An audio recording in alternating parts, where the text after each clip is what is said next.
Hallelujah. So magandang umaga po sa ating lahat. Hallelujah. Purihin po ang Panginoon sa umagang ito. Nawa po ang lahat ay may nakatanggap ng panibagong kalakasan.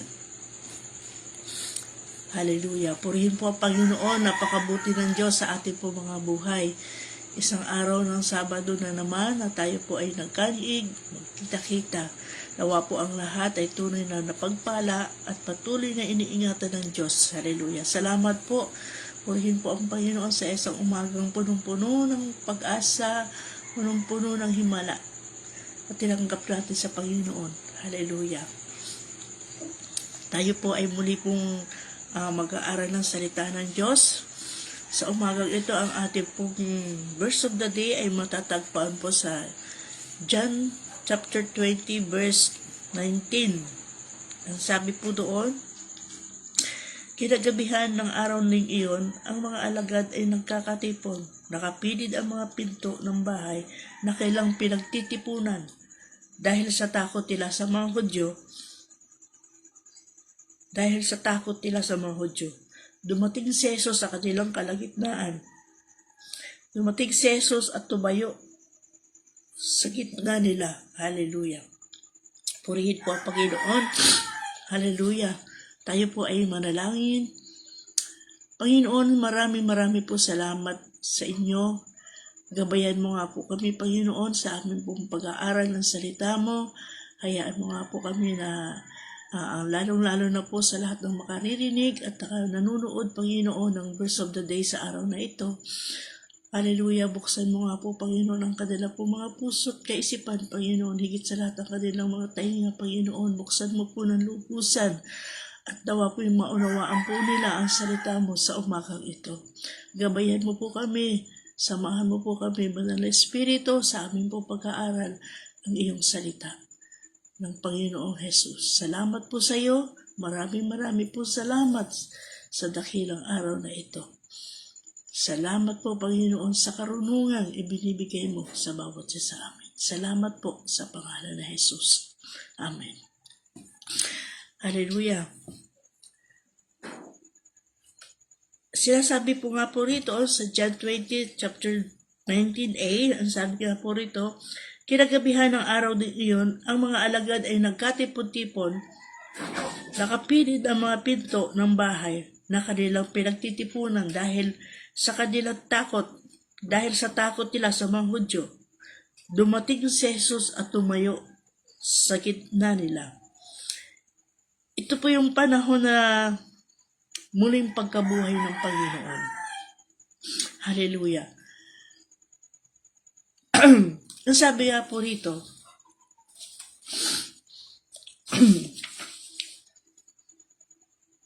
walang taong exempted sa crisis.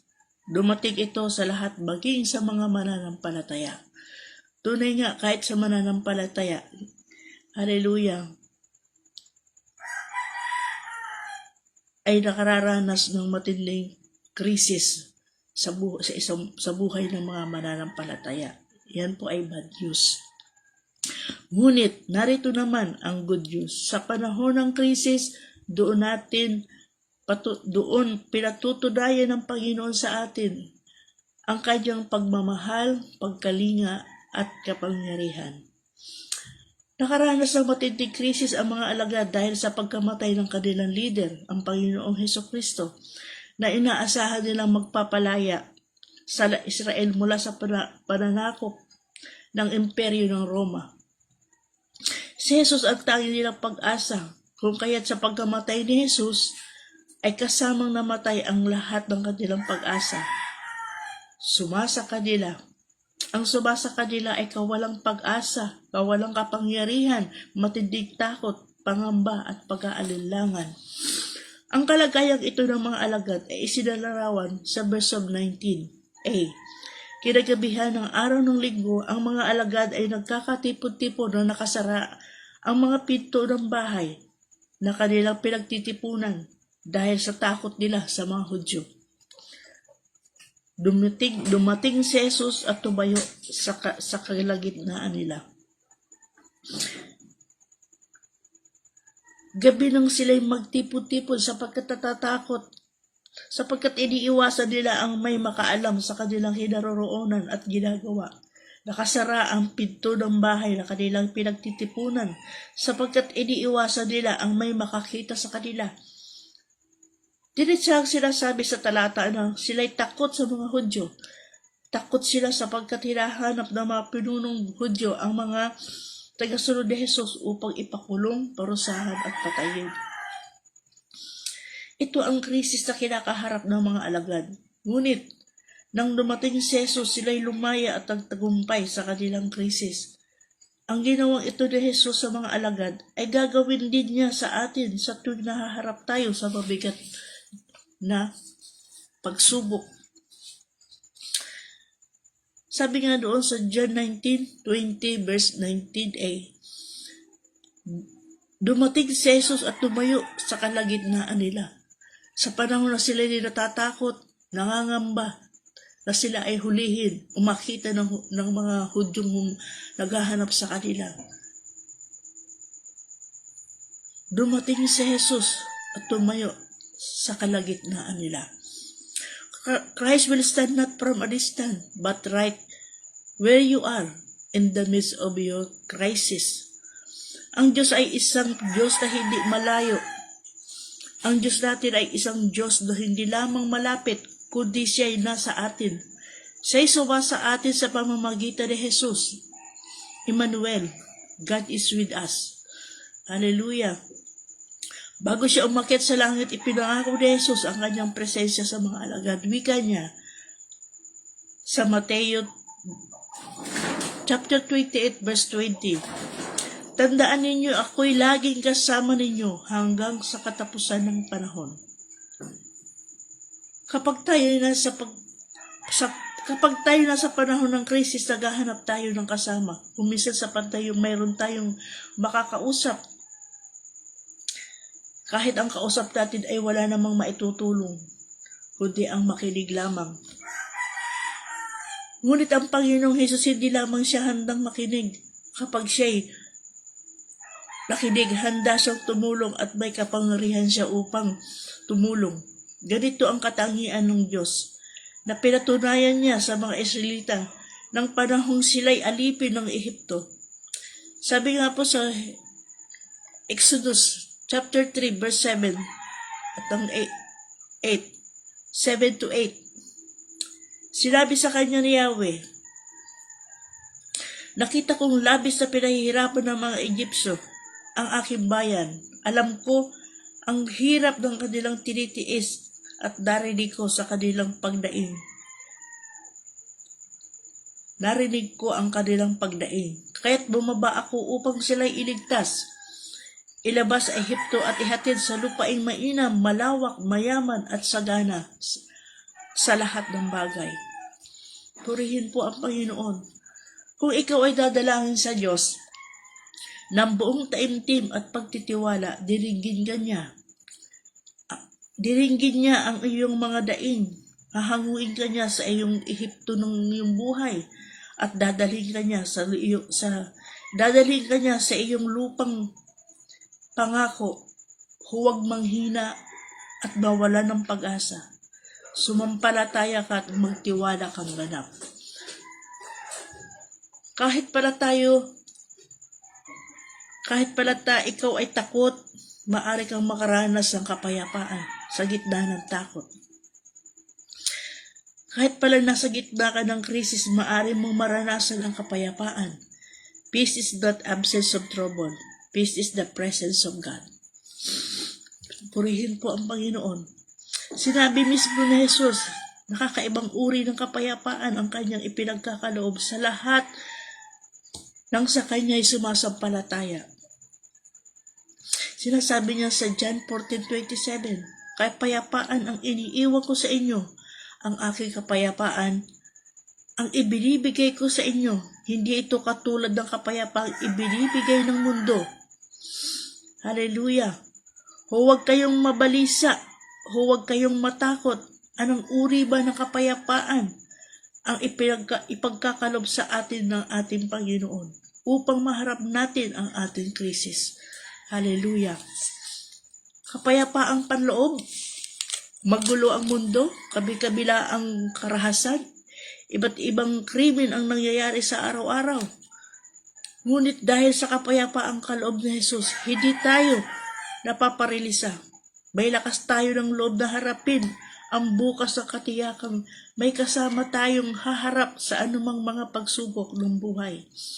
Kaya nakakatulog tayo ng mahimbing, nakakakain may gana, at nakapagtatrabaho may galak sa araw-araw. Purihin po ang Panginoon. Yun po ang kaloob na kapayapaan sa atin ng Panginoon. Hallelujah. Kapayapaang panlabas, nakakahawa ang takot. Ang mga alagad ay nagsama-sama dahil sa takot. Nagkita-kita sila sa saradong silid sa kabilang dako. Kung naipapakita at naipadarama natin sa iba ang kapayapaang meron tayo, mahahawa rin sila. Lalakas din ang kanilang loob. Sa pamamagitan ni Jesus, sa atin ang kapayapaan sa gitnaman ng kaguluhan. Tulad ng sinasabi sa Pilipos chapter 4 verse 7. Pilipos chapter 4 verse 7, ang sabi niya doon, at ang kapayapaan ng Diyos na hindi kayang maunawaan ng tao ang siyang mag-iingat sa inyong puso at pag-iisip dahil sa inyong pakikipag-isa kay Kristo Jesus. Purihin po ang Panginoon. Hallelujah. Tunay nga po na anumang pagsubok o anumang krisis na ating pong nararanasan, tunay na binibigyan tayo ng kapayapaan ng Panginoon. Hallelujah. Sabi niya rito, sinabi mismo ni Jesus, nakakaibang uri ng kapayapaan ang kanyang ipinagkakalob sa lahat sa kanya'y sumasampalataya. Hallelujah. At kung ikaw naman ay dadalangin sa Diyos ng buong taimtig at pagtitiwala, dirigin niya ang iyong mga daing. Hahanguin ka niya sa inyong Ehipto at dadalhin ka niya sa iyong lupang pangako. Kaya huwag po tayong panghinaan ng loob. Huwag manghina at mawala ng pag-asa sapagkat sumasa atin at sumampalataya ka at magtiwalang ganap. Purihin po ang Panginoon. Ako po nakaranas din po ng krisis ng buhay ko. Kasi nga po yung ito pong mga sakit na naranasan ko. Hallelujah. Pero purihin po ang Panginoon sapagkat siya ay nagbibigay sa atin ng lakas, kagalakan, pag-asa, na minsan para bang lupay-pay na dahil sa mga sakit na nararamdaman natin. Pero purihin po ang Panginoon sapagkat binibigyan niya tayo ng lakas. Dalawang kamay niya tayong hinahawakan upang muli tayong upang muli tayong makatayo, makabangon. Hallelujah. Sa ating karamdaman. Kaya po, marami po salamat. Tunay na ang Diyos ay buhay. Hallelujah. Hindi niya tayo pinababayaan. Lagi siya nasa atin. Nasa tabi lamang natin siya. Huwag lang po natin siya kalilimutan. Hindi niya tayo diiwan. Lagi siya nasa tabi natin. Hallelujah. Salamat sa Panginoon. Sapagkat tunay na hindi na hayaan na magkaroon tayo ng takot. Binibigyan niya tayo ng kapayapaan ng ating mga puso. Binibigyan niya tayo ng kapayapaan ng ating isipan. Basta't manampalataya lamang po tayo sa Panginoon. Hallelujah. Sabi nga dito, Christ will stand not from a distance, but right where you are, in the midst of your crisis. Ang Diyos natin ay isang Diyos na hindi malayo. Ang Diyos natin ay isang Diyos na hindi lamang malapit, kundi siya nasa atin. Siya'y sumasa atin sa pamamagitan ng Jesus. Emmanuel, God is with us. Hallelujah.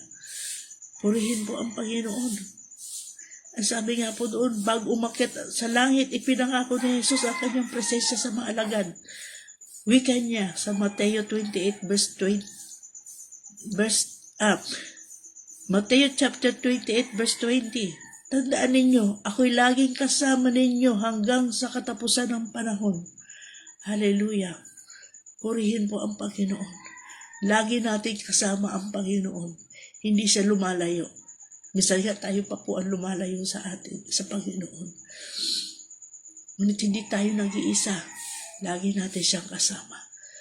Purihin po ang Panginoon, tunay na napakabuti ng Diyos. Hindi niya tayo iniiwan sa kabila sa marami nating pagsubok na dinaraanan. Hallelujah. Kahit sa panahon na ito, pandemic pa rin, namumuhay tayo sa gitna ng pandemic. Salamat sa Panginoon sapagkat binibigyan niya tayo ng kapayapaan. Salamat sa Panginoon sapagkat binibigyan niya tayo ng kalakasan.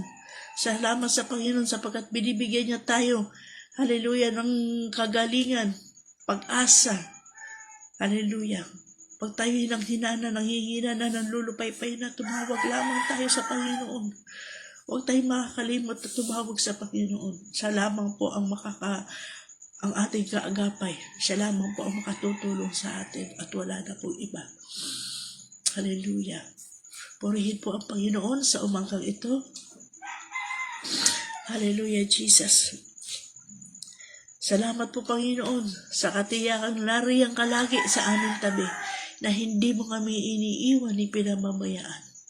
Salamat po, Panginoon, sapagkat ikaw ay lagi namin kasama, Panginoon. Gaano man kabigat ang aming mga suliranin, gaano man kabigat, hallelujah, ang aming mga problema, Panginoon. May kanya-kanyang hugis ang aming mga problema, Panginoon. Hallelujah. Ngunit kailanman hindi mo kami iniiwan, hindi mo kami pinababayaan, Panginoon. Salamat po, dakilang Diyos, sapagkat ikaw ay laging naririyan. Hallelujah. Salamat po, Panginoon, sapagkat lagi mo kaming binabantayan. Lagi mo kami sinasamahan, Panginoon. Lord, hallelujah, manalangin lamang po kami, tumawag lamang po kami sa iyo, Panginoon, na may mataimtim na panalangin. Dinidinig mo kami, Panginoon, pinakikinggan mo po kami, at sinasagot mo ang aming mga daing, Panginoon. Lord, salamat po sa iyo, dakilang Diyos sa buhay.